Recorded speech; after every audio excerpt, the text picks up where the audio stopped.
Hello, friends. Uncle Marv here with another episode of the IT Business Podcast, the show for IT professionals and managed service providers, where we hope to help you run your business better, smarter, and faster. We are in the midst of summer. We are moving on with our vendor profiles for the IT Nation Pitch It program. We're getting close, folks.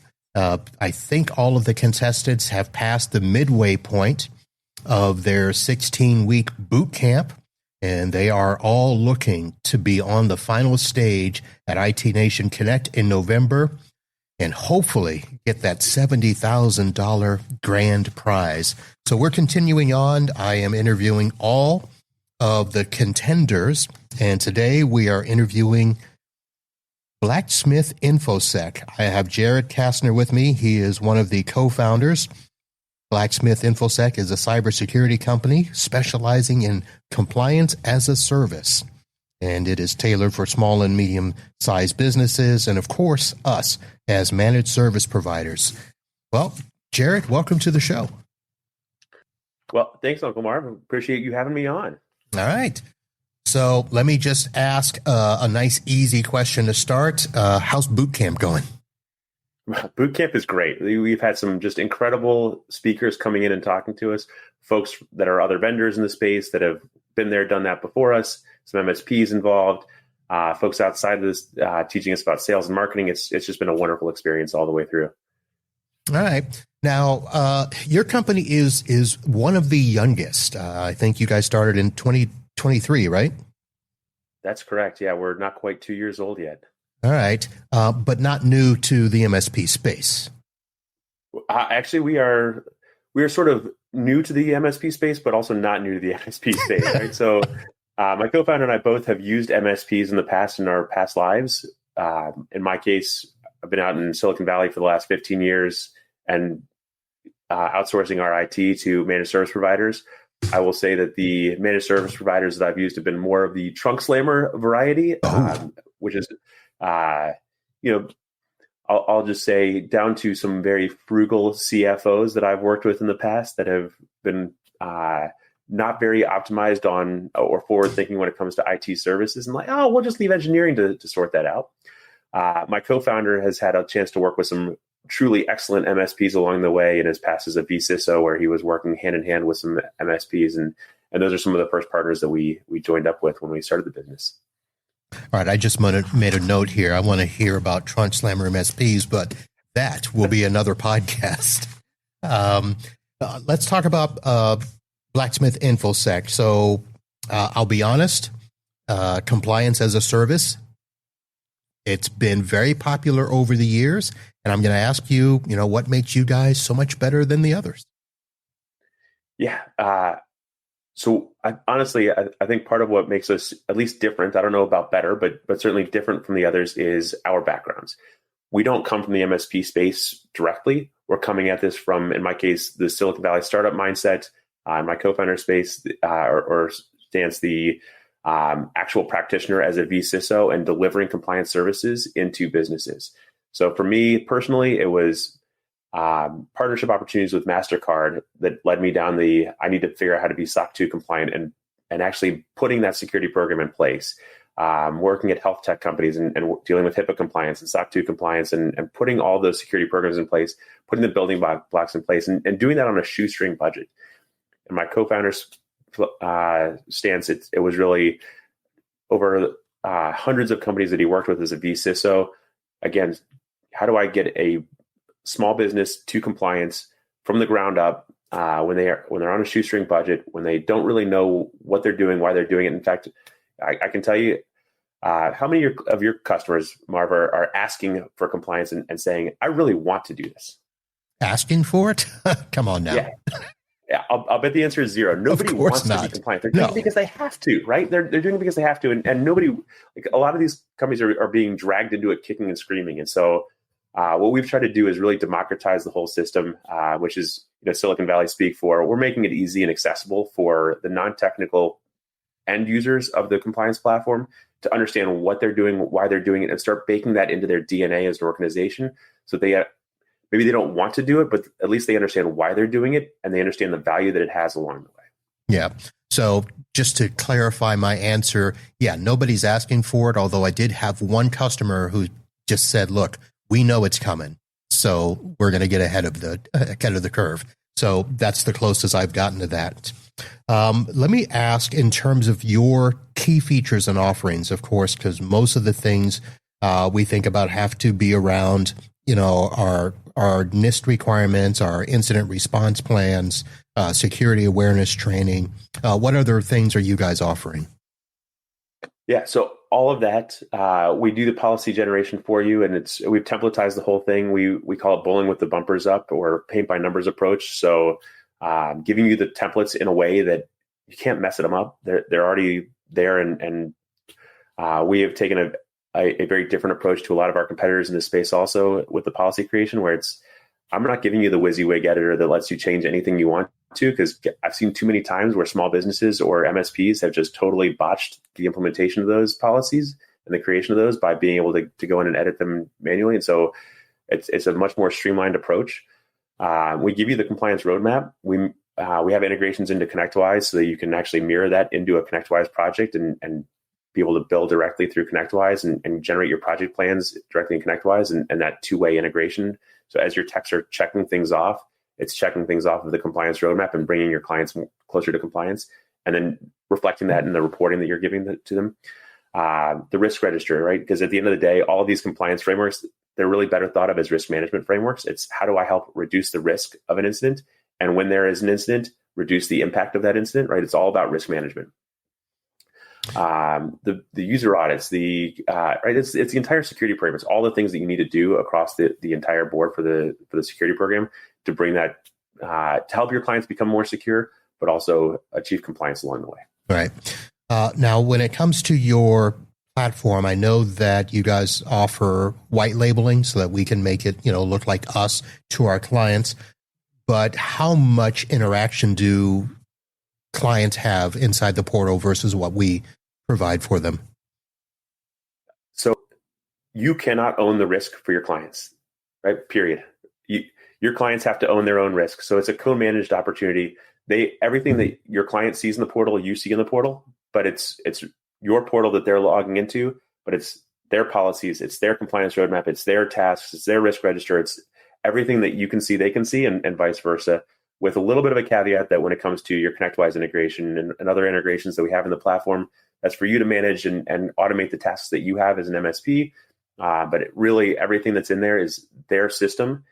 And then you can talk to your clients about, hey, what's on this roadmap? You can do yourself if you want to, or we're happy to do that for you. And so you get both the monthly recurring revenue of the compliance offering, but also the non-recurring revenue, or the NRR, for the project work that you're going to do on their behalf when they say, yeah, I went ahead and turned on MFA in my Microsoft tenant myself, so I don't need you to do that, but I don't know how to configure my firewall. Great. I got you. Here's the project. Let me go off and do that for you, right? So it's how do I co-manage that risk and work together to help your clients? And so when you get the more frugal ones that know they need to do it, they can invest themselves. And when they want you to move faster or help them move faster, you can get in there and work together on that every step of the way. All right. I saw a term on your website called holistic security. Yeah. Can you explain that a little bit more for me? It's just like it sounds, right? At the end of the day, if you're not thinking about security for the entire company, you're not, and I'm not just talking about cybersecurity, right? We're not just talking about vulnerability management. We're not just talking about MFA. We're talking about risk management across the entire organization. And so helping your clients start to think about what are some of the financial risks, right?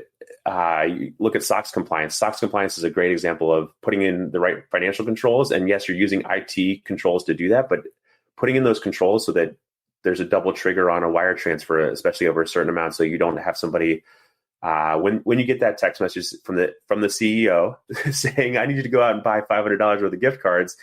Where's the accountability and the double trigger on that to make sure that there's actually some accountability there, right? It's looking at risk across the entire organization and helping you as the MSP be that trusted partner who's not just coming in your QBRs and talking about, hey, here's how many tickets we closed in the last quarter. Instead, you're coming into that QBR saying, hey, what are your business objectives for the next quarter? What are your rocks for the next quarter? let me help you achieve those. And here are the ways that IT can help support your business going forward and make you more efficient and effective, and also increase your security posture along the way. All right. And then underneath that, where I saw that there was a thing for competitive pricing, it seems as though the platform is geared towards MSPs, but then you also say on the website that there are reseller discounts available. Does that mean that we can just simply resell the portal to clients that need it and let them do their thing? Yes. So we are a sell through, not a sell to, meaning I'm not selling you the MSP. I'm selling through you as the MSP into your client base. And more importantly, I don't even want to sell through you. I want you to be selling your compliance offering to your customers. And how you choose to do that is a little bit of a choose your own adventure, right? If you want to just offer the platform and say, go forth and conquer, by all means, go ahead and do that. I would strongly encourage you to wrap that in some services of your own, even if it's just providing some expert services and some project management work along the way for that MRR. So it's not just the platform; it's a little bit of your time as well to help drive some of that. But at the end of the day, we talk about compliance a little bit like your GPS in your car, right? There's not really a start and an end. So the analogy kind of breaks down a little bit. But at the end of the day, if you're telling your client, we're going to help you get to or achieve compliance in X, Y, or Z frameworks, you can have them tell you, all right, I want to walk there. I want to take a bike. I want to take a car. I want to take a plane, right? So the speed and the cost to get to compliance is going to change. And I say get to compliance very loosely here because, again, compliance is an ongoing journey. But the speed and the cost to get there is variable. And it's up to what the client wants to do. But you can work with them and use our platform to help manage and navigate that and let them, again, choose their own adventure in a lot of ways of what they want to be doing, when they want to be doing it, how much they want to spend today versus tomorrow, and make that investment slowly over time to achieve a level of compliance and security and risk management, most importantly, that is really second to none. All right. I want to go back and ask a question I didn't think I would ask, but when it comes to dealing with MSPs, you come from the mindset that you had some, I don't know how we want to call those experiences, but the Trunk Slammer MSP. And now you're turning around and working with MSPs. What made that transition, or was it all your partner that said, yeah, MSPs are good, you can work with them? No, honestly, it was, so we built the platform initially to go straight to small businesses, and we sold it into a bunch of our past employers, small businesses and startups. And every one of them would start working through their compliance roadmap and get to a point of, I'm in over my head on a technical level here. I don't know how to configure a firewall. I don't know how to do X. I don't know how to do Y.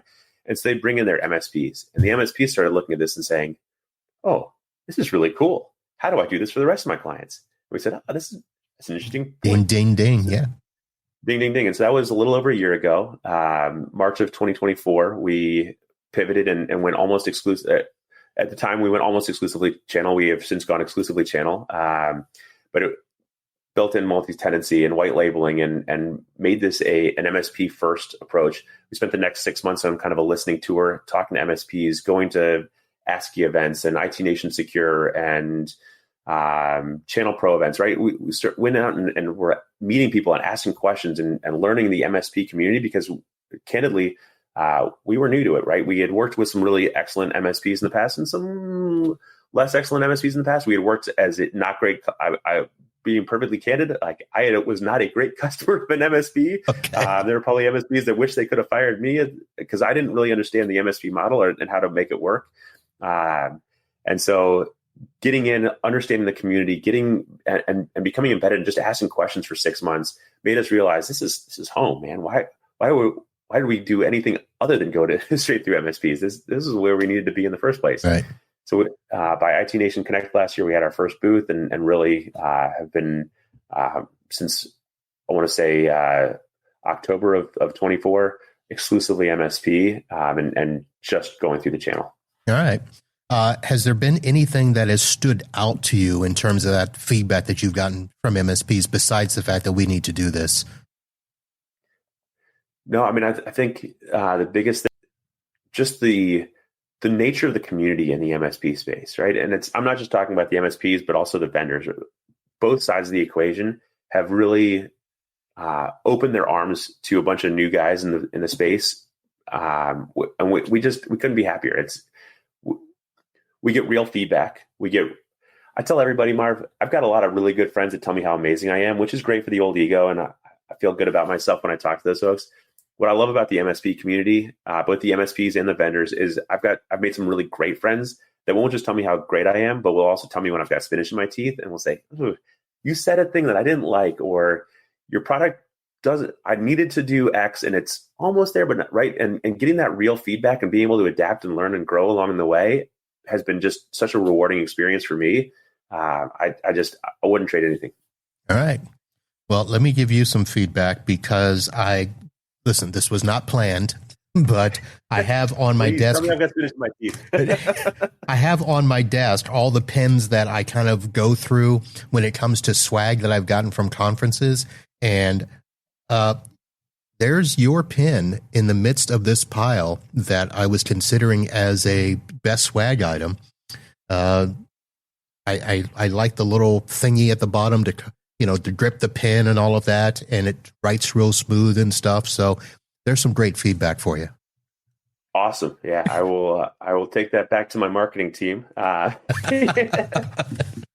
will tell you that at ChannelCon last year, we were voted or named the 5th best pen of the conference by a 12-year-old girl who was walking through the showroom floor. So I take that as high praise that we I got some good pens in this. We got to talk about that, because if she's evaluating pens to that level, that's more than I do. So, she had not only evaluated them, but she had written out sentences with each pen as part of her evaluation, and the smoothness of the writing, and it was pretty impressive the way the level of detail she went to. So. Okay, all right. I don't feel so bad with my analysis of swag if a 12-year-old girl is doing that. All right. Well, Jared, before we get too distracted here, let me do what I've been trying to do with everybody and give you 2 to 3 minutes here to, hopefully this is your first go at the pitch. And I'm going to stand back and let you tell the listeners why Blacksmith InfoSec.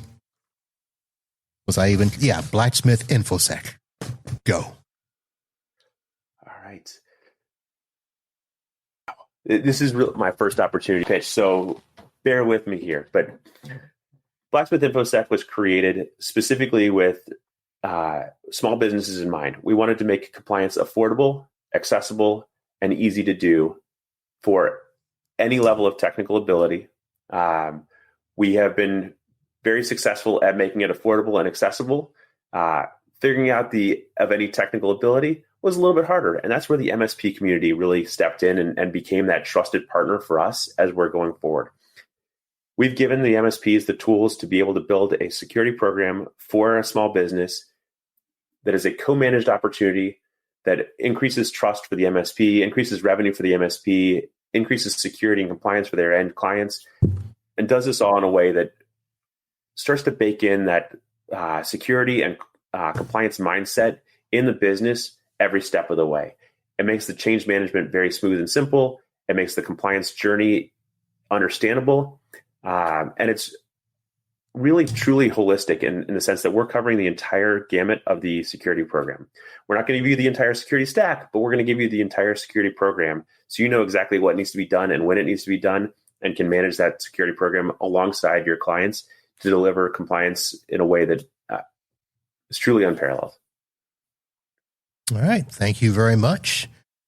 Jared Casner with Blacksmith InfoSec, the compliance as a service platform specifically designed for MSPs to deliver scalable, affordable, and multi-tenanted security and compliance solutions to their clients. Not so bad, Jared. Thanks a lot. Yeah, well, thank you. It's clearly need some practice on that one. so I'm going to be going back to the drawing board, but this has been a lot of fun. All right. Well, I wish you luck going through the rest of your boot camp, and look forward to seeing you in Orlando at IT Nation, and I guess hopefully seeing you as one of the final 3 on stage. I'm looking forward to I will definitely see you in Orlando, hopefully from the stage, but we'll be there.